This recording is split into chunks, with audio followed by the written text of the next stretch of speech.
حالانکہ یاد رکھو کہ جتنا دین کا کام ہے اللہ علماء دیوبند کی قبروں پہ کروڑوں رحمتیں کرے، یہ ان کی بنیاد رکھنے والے وہ تھے۔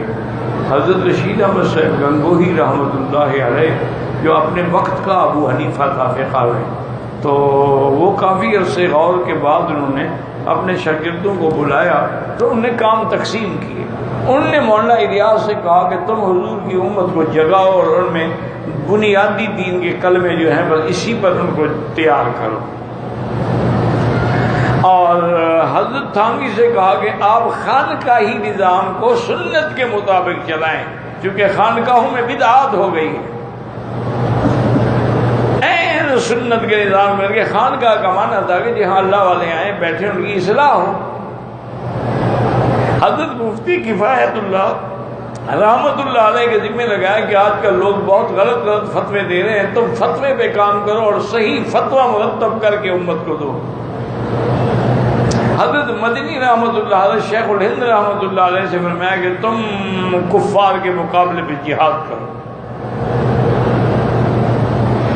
تو یہ ساری لائنیں حضرت نے تقسیم کی تھی، ساری اسی حضرت کے ہی شاگرد ہیں۔ اب ہر آدمی اپنے اپنے کام میں لگا رہا۔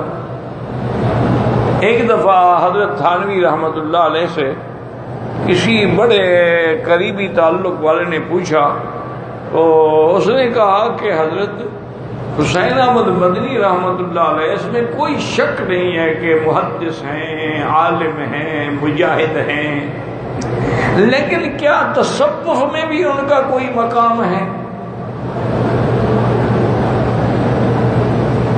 تو حضرت مدنی تھانوی رحمۃ اللہ نے فرمایا کہ میرے بھائی مجھے بھی ایک دفعہ خیال آیا تو میں نے کئی دن استخارہ بھی کیا، مراقبہ بھی کیا، تو میں نے دیکھا کہ جہاں مدنی کے پاؤں ہیں وہاں میرا سر پڑا ہوا ہے، وہ مجھ سے اتنا آگے نکل چکا۔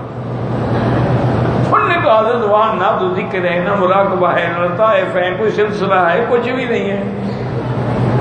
وہ تو حضرت یا انگریزوں کے خلاف تقریروں میں ہوتے ہیں یا واپس آ کے بخاری شریف پڑھاتے ہیں۔